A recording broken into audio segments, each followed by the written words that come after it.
Around 3000 BC अगो एक ऐसा आदमी जो तक्षशिला बैठा था, जो आज का पाकिस्तान है, उसने एक ऐसी किताब लिखी जो कविता की नहीं, दर्शन की नहीं, ना धर्म की है। एक ऐसी मैनुअल लिखी, एक ऐसी मैनुअल जो बताती है कि दुश्मन देश में कैसे जासूसी करें, उन्हें अंदर से कैसे तोड़ें और सिर्फ जानकारी की ताकत से एक साम्राज्य को कैसे कंट्रोल किया जाए। उस किताब का नाम है अर्थशास्त्र और उस व्यक्ति का नाम है Chanakya. CIA, raw, Mossad, MI6 ये सभी एजेंसी जो स्पाई सिस्टम आज भी यूज़ कर रही है, वो चाणक्य ने 2300 साल पहले डिज़ाइन की थी, दूसरे देश में, दूसरी भाषा में, बिना किसी किताब को पढ़े। So how is that possible? आज हम यही रिकॉर्ड करेंगे। मैं आपको चाणक्य के सातों स्पाइस उनको एक एक करके दिखाऊंगा, उन्हें डायरेक्टली मॉडर्न इंटेलिजेंस कॉन्सेप्ट से मैप करूंगा और आपको बताऊंगा। इस वीडियो के अंदर तक आप रॉ, CIA और ओसेंट एनालिस्ट की सोच को उस तरह समझेंगे जो सिक्योरिटी फील्ड में ज़्यादातर लोग आज तक नहीं समझ पाए हैं। So let's start.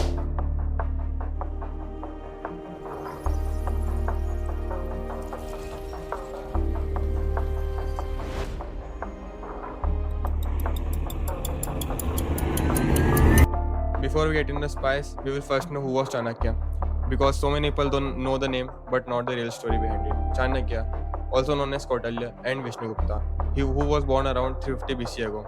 Chanakya Takshashila में पढ़े थे, जो उस समय का हार्वर्ड था, जहाँ पे एशिया के कोने कोने से स्टूडेंट्स आते थे। Medicine, mathematics, warfare, straight craft, ये सभी की पढ़ाई वहाँ की जाती थी। चाणक्य प्रतिभाशाली भी थे और 7 साल गुस्सेल भी। उन्होंने देखा कि उत्तर भारत पूरी तरह से बिखरा हुआ था, छोटे छोटे सभी साम्राज्य आपस में लड़ रहे थे और पूरी तरह वंडरफुल हो चुके थे, और अलेक्जेंडर ग्रेट उसी समय नॉर्थ वेस्टर्न बॉर्डर पर आ चुका था। Chanakya had only one mission, unite the nation under single empire, otherwise India will fall.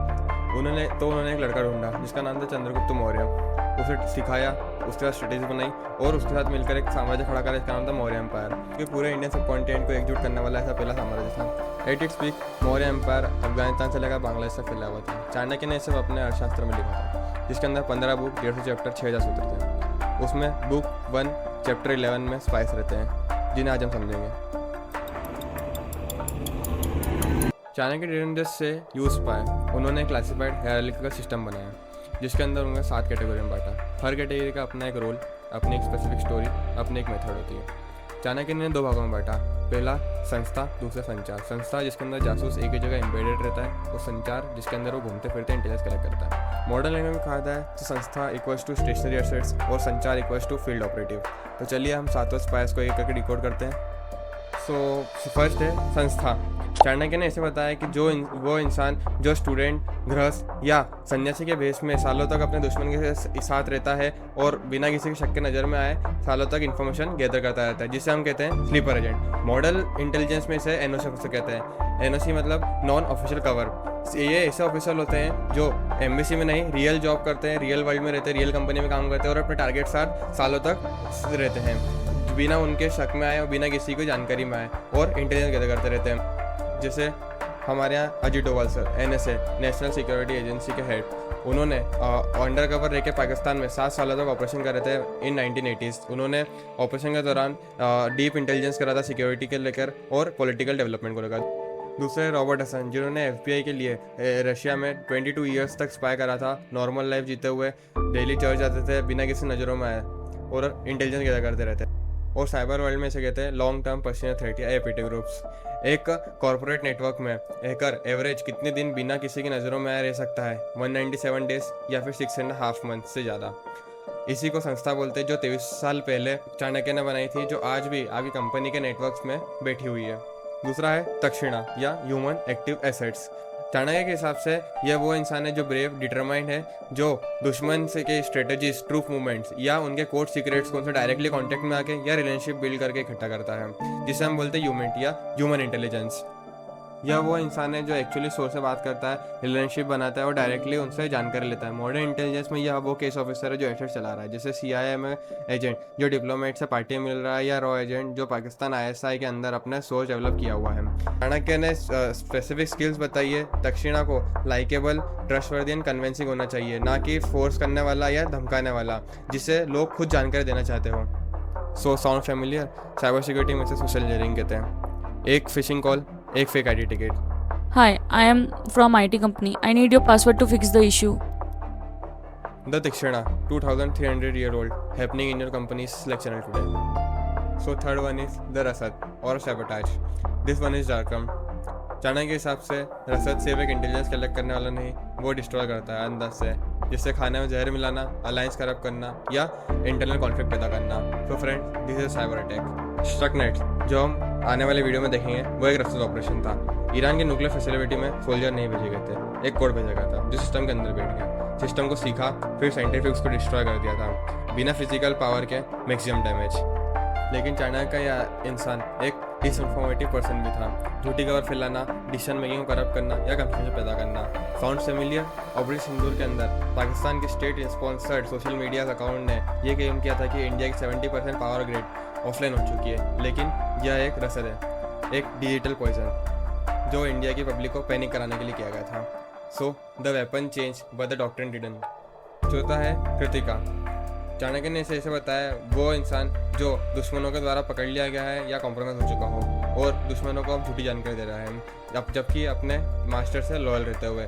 यह सबसे सोफिस्टिकेटेड इंटेलिजेंस ऑपरेशन है जिसे चाणक्य ने सबसे अच्छे से बताया है। मॉडर्न एग्जाम्पल के हिसाब से operation मिन्सिमिट, world war 2।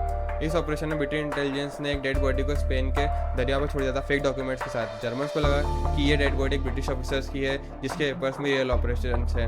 Aligned operation Greece में होगा, सिसिली में नहीं। लेकिन नार्जिस को यह समझ में नहीं आया। रियल ऑपरेशन सिसिली में ही हुआ और नार्जिस ने अपनी सारी फोर्सेस को ग्रीस की तरफ मूव कर दिया था। इससे हजारों जानें बच गई। तो ये डेड बॉडी ने एक डबल एजेंट का रोल प्ले करा। साइबर वर्ल्ड में इसे हनीपॉट कहते हैं। अटैकर्स को अंदर आने दो, उनको फेक डेटा फीड करो, उनके मेथड्स को स्टडी करो, उनको एक फेक सिस्टम तक लीड कर दो जो रियल लगना चाहिए। इसी तरह तुम हैकर के खिलाफ एक डबल एजेंट का रोल प्ले कर रहे हो। पांचवा है भिक्षुकी, अ फीमेल स्पाई और अ हनी ट्रैप। यह अनकंफर्टेबल हो सकता है लेकिन रियल है। चाणक्य के अर्थशास्त्र में चैप्टर 13 में यह एक्सप्लिसिटली बताया गया है। चाणक्य के साथ भिक्षुकी एक फीमेल ऑपरेटिव है जो हाई वैल्यू इंडिविजुअल्स को टारगेट करती है, रिलेशनशिप, ट्रस्ट और इमोशनल मैनिपुलेशन के जरिए इन्फॉर्मेशन निकालती है और लेवरेज क्रिएट करती है। मॉडर्न इंटेलिजेंस में इसे हनी ट्रैप ऑपरेशंस कहते हैं। रशिया के एफएसबी, चाइना के एमएसएस, पाकिस्तान के आईएसआई, ये सभी डॉक्यूमेंटेड हनी ट्रैप प्रोग्राम चलाते हैं। सोशल मीडिया जो प्राइमरी टूल है, LinkedIn profile, Instagram account, fake identities जो डायरेक्ट टारगेट करती है defence professional, scientist and engineers को। 2023 में इंडिया के कई DRDO scientist sensitive document share करते पाए गए। पाकिस्तानी ऑपरेटिव्स के साथ ऑनलाइन मिले थे, उन्हें लगा कि वो एक रोमांटिक रिलेशनशिप में, पर वो भिक्षुकी के टारगेट पे थे। साइबर सिक्योरिटी में यह है spear phishing, not a random emails, highly targeted, research, personalized. मुझे तुम्हारा नाम पता है, कंपनी पता है, बॉस का नाम पता है, प्रोजेक्ट पता है। डिटेल भिक्षुकी, a custom crafted manipulation.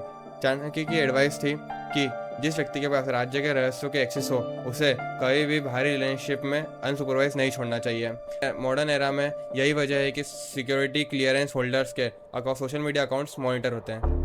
6 spy, वेदेह। Chanakya का यह स्पाई एक ऐसा स्पाई है जो कमर्शियल फ्रंट के अंडर ऑपरेट करता है। यह एक मर्चेंट है, एक ट्रेडर है जिसके पास लेजिटिमेट रीज़न है बॉर्डर क्रॉस करने के, स्ट्रेंजर से बात करने, किसी भी शहर में रहने के, बिना किसी की नज़रों में आया हुआ है। ये मॉडर्न इंटेलिजेंस में इसे NOC officer using commercial front कहते हैं। ऐसे एजेंट्स जो फेक कंपनीज के लिए काम करते हैं और फ्रंट कंपनी से वे कवर के लिए एग्जिस्ट करती है। साइबर सिक्योरिटी वर्ल्ड में इसे डायरेक्टली मैप किया जा सकता है सप्लाई चेन अटैक से, जिसे सोलारविंड अटैक। डायरेक्टली हैक नहीं किया गया था, एक लेजिटिमेट कंपनी को कॉम्प्रोमाइज करा, एक सप्लायर को, और उनके अपडेटेड मैकेनिज्म को यूज़ करते हुए हज़ारों गवर्नमेंट एंड कॉर्पोरेट नेटवर्क्स के अंदर घुस गए थे। वो वैदेहक था supplier, a trusted merchant who carries poison in his cart. 18,000 organizations ने इन्फेक्टेड अपडेट डाउनलोड किया, US ट्रेजरी, पेंटागन, इन सभी ने, क्योंकि उन्होंने ट्रस्ट किया मर्चेंट्स को। चाणक्य ने 23 साल पहले वॉर्न करा था। उन्होंने कहा था, verify the merchant, even trusted traders can be turn. The last and the 7th spy is सत्री। यह मेरा पर्सनल फेवरेट है क्योंकि यह मॉडर्न एरा में सबसे ज़्यादा एक्सप्लोर हुआ है। चाणक्य का यह स्पाई है सत्री, द ऑब्जर्वर। यह एम्बेडेड नहीं है, एसेट्स नहीं चला रहा है, सिंपली देख रहा है, पैटर्न देख रहा है, मूवमेंट्स देख रहा है, पब्लिक बिहेवियर देख रहा है, इन्वायरमेंट देख रहा है। जो डेटा पब्लिकली अवेलेबल है उन्हीं से इन्फॉर्मेशन कलेक्ट करके इंटेलिजेंस बना रहा है। So friends, this is OSINT, open for intelligence, जो पब्लिकली अवेलेबल सोर्सेज से इंटेलिजेंस करते हैं। Social media, satellite imaginary, government records, news etcetera. For example Blinkit, a investigative journalism group, जिन्होंने यह फाइंड करा था कि रशिया के वो GRE ऑफिसर्स जिन्होंने यूक्रेन के ऊपर MS-17 शूट डाउन किए थे। कैसे? OSINT, कोई स्पाई नहीं, कोई हैकिंग नहीं, सिर्फ खतरी वो देख रहा था जो पब्लिकली अवेलेबल था। ओसिंट एनालिस्ट एक सिंगल पोस्ट, इंस्टाग्राम पोस्ट से उससे घर का पता निकाल सकता है, गूगल मैप्स के शेडो से मिलिट्री बेस आइडेंटिफाई कर सकता है, पब्लिक ब्लॉकचेन रिकॉर्ड से केस को ट्रेस कर सकता है। चाणक्य ने सत्री के बारे में कहा था कि a keen eyes, a sharp memory and a patience to watch for a long period of time without acting. This is literally a job description for OSINT analyst in 2026। तो ये थे 7 स्पाई। तो अब मैं यही रुक सकता हूँ, लेकिन नहीं, ये थे 7 types, 7 parallel interesting story. But मैं आपको प्रूफ के साथ बताना चाहता हूँ, यही एग्जैक्ट सिस्टम रियल वॉर में यूज़ किया था यहीं इंडिया में और हमारी लिविंग मेमोरी में है। साल था 1968, इंडिया 1962 के चाइना के ह्यूमिलेशन से चल रहा था। चाइना इंडिया टेरिटरी में घुस चुका था और हमारे पास कोई इंटेलिजेंस वार्निंग नहीं थी। 1965 में पाकिस्तान के साथ युद्ध में इंडिया की इंटेलिजेंस एजेंसी रिएक्टिव थी, प्रोएक्टिव नहीं। एक दिन प्राइम मिनिस्टर इंदिरा गांधी ने एक आदमी को बुलाया जिसका नाम था रामेश्वर नाथ काव। रामेश्वर नाथ काव से उन्होंने कहा कि एक ऐसी इंटेलिजेंस एजेंसी बनाओ जो कभी नहीं सोए। काव ने बनाई रॉ, रिसर्च एंड एनालिसिस विंग।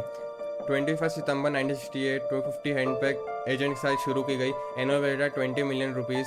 काव ने यह सिस्टम एग्जैक्टली वैसे ही बनाया जैसे चाणक्य ने डिस्क्राइब करा था, multi source and multi layered intelligence system.